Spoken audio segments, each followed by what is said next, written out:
Baliqlaringiz uchun fitoplanktonni foyda deb bilsangiz, ertaga baliqlaringizni o'lik holatda ko'rishga tayyor turing. Bu albatta tasodif emas.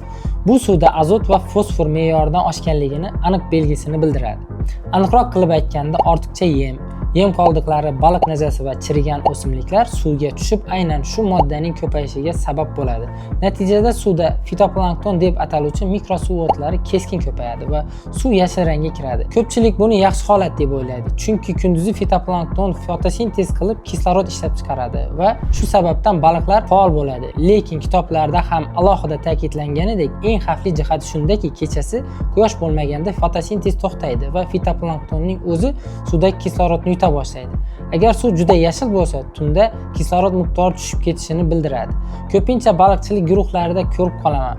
Baliqlari kechasi suv yuzasiga chiqib suzardi, keyinchalik o'lish boshlandi deyishadi. Bular kislorod yetishmaganidan. Agar bunga vaqtida profilaktik choralar ko'rilmasa, baliqlaringizda stress kuchayadi, o'sish sekinlashadi va og'ir holatlarda o'lim ham kuzatiladi.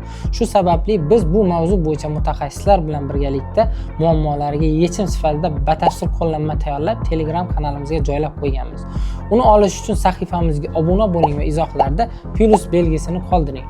Biz sizga qo'llanmani yuboramiz. Bu videoni baliqchi do'stlaringizga jo'natib qo'ying.